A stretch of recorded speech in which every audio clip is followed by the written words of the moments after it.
Hey, how's it going, guys? Welcome back to my YouTube channel. My name is George, and I'm your friendly neighborhood anime and manga fan. I love all things anime and all things manga, and I'm here today to talk about Spice and Wolf episode 6. So, what did I think about this week's episode? Honestly, I thought this week's episode was fantastic, and the main reason was because I think the way that this week's episode concluded this arc of the money laundering scheme of, the silver coins and all that, I think was fantastic because it once again illustrated, Lawrence and Holo's relationship, slowly becoming more and more, and just how the two of them are pretty much a unstoppable duo. They're both gonna be out there, risking their necks for each other, and this week's episode really showed just the length that they're both willing to go for each other, which I thought was fantastic. Now, before I go any further with this week's episode, I just want to give you guys a quick reminder to make sure to subscribe to my YouTube channel so you guys can be up to date with all my anime and manga, as well as all my Spice and Wolf content that I'll be providing in this channel. It really helps out a lot, and I would really appreciate it if you guys could subscribe to my YouTube channel. So if you guys could, please subscribe to my YouTube channel. Now, with all that out of the way, let's get into this week's episode. So this week's episode starts off pretty much where we left off, how we see Holo and Lawrence are still on the run, and you just see them kind of just wandering around the tunnels, in the sewers. And they eventually, we know that the people in that, how the last week's episode ended was that they're pursuing them, and that's pretty much what's happening. We see that eventually, Holo starts hearing people splashing water noises, and she realizes okay, we're being followed. And eventually, as they're running around, Lawrence realizes yeah, they don't know exactly where we're at, because if they would have known, they would have just sandwiched in between us. They would have just cornered us from both ends, but they obviously don't know, so they're just kind of wandering around. So that's what we have for our advantage. And eventually one guy even opens he lifts one of the sewer things, and he's like, hey, you got betrayed, you got sold out, they betrayed you, the Million Company, the one that they had your backs, quote unquote, they betrayed you, just give up already. And obviously they're not going to do that. So as they're running around, eventually Holo is like, hey, I think I can feel and smell some sunlight. And as she's approaching to the light, you think to yourself, okay, they're going to be safe now. But in reality, no, they go to a dead end, and it's like a big whale hole kind of thing, and there's no way for them to run, and they eventually do get cornered. And we see that's where Yare, talks to Lawrence like, hey, listen, you should just join us, bro. I respect you, you're a friend of mine, we've been merchants for a long time. Here's the deal, man. If you join us, you'll be able to reap the benefits of all this. As merchants, the profits are immeasurable. That you cannot even imagine just the amount of profit we're gonna make from doing this. So just turn her in, and we'll be able to do all this money thing. Come on, we can just make all this money. And Lawrence, you see him kind of cold and think to himself, and he's like, I can't do that. I made a contract with her. I promised her that I will take her where she wants to go. Her end destination. And Yara is like, oh, what a shame. It's okay. Everybody, you can kill them. But don't. You can kill him. Don't kill the women, though. We need her alive to take her back to the church. And what happens is pretty much, as Lawrence, he's willing to protect Holo. He gets in front of her. He gets the knife out, and Holo, pretty much tosses the knife down. He's like, listen, stay down. Thank you, but no, I got it from here. And what she proceeds to do is drink some of the blood of Lawrence. And we do know that either you need to, eat some of the weed or something along the lines of blood of the person, any human blood of the person that has the weed. We know that that's how Holo can transform into her wolf form that we haven't really seen. We saw a glimpse of it in the earlier episodes where, Lawrence and her meet. But in this week's episode, you really get to see finally Holo's true form. And, it was splendid. I mean, you see her just transform. And even right before she transforms, don't look at me. Because she knows that he'll be afraid. And it's this big wolf. And she eventually just wrecks shop. She just eventually deals with all these people.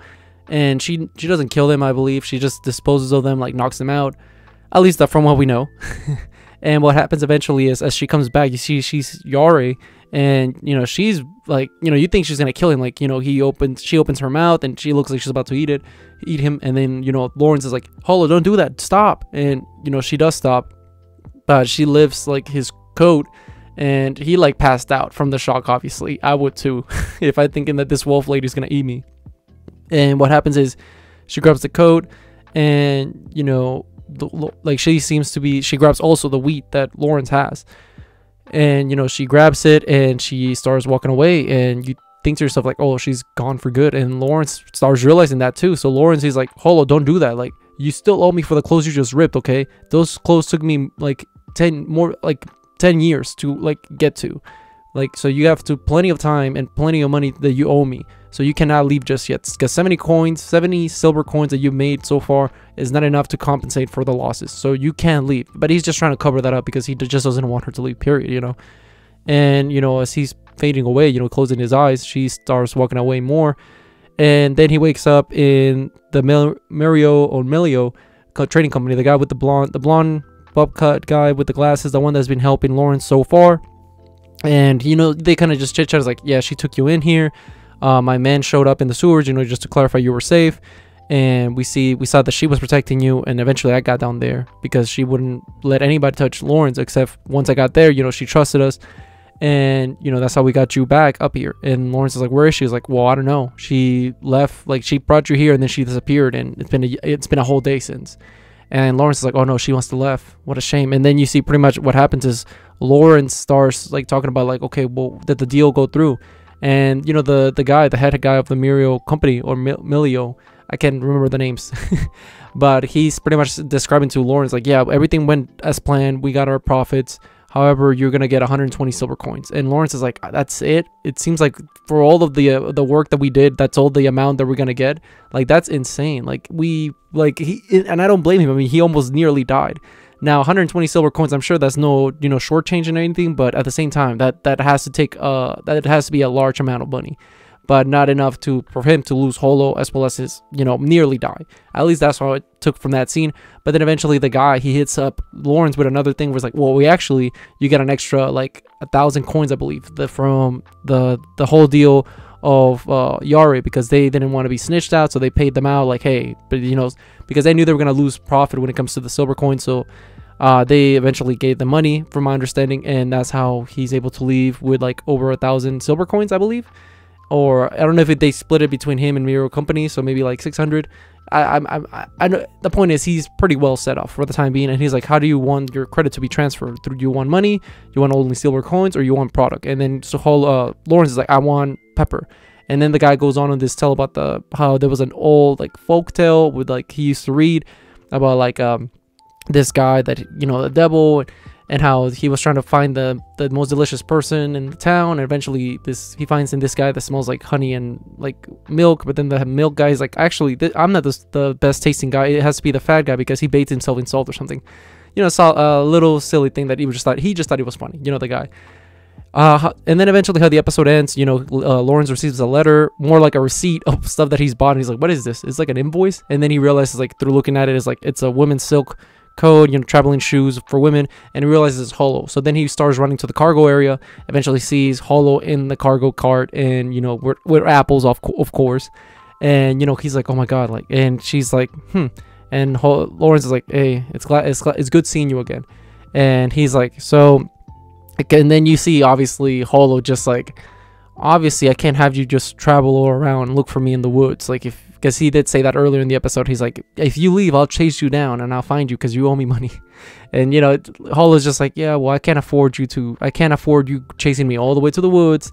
You know, it's typical. Just, she's trying to brush it under the bush. Like, you know, she's shoving it up under the bush.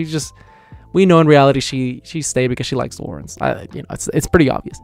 And how the episode ends is pretty much, you know, the two of them just once again solidifying their bond. You know, they shake hands, and you see pretty much the guy in the background. He's like, Spice and Wolf. Like, this is a fascinating tale because it's like the Spice and the Wolf. Get it? The name of the show. Really great. I don't know. This is like a really good episode. I really like this. I remember when I first watched the first adaptation many years ago. Like, this was the little arc that made me really fall in love with the show.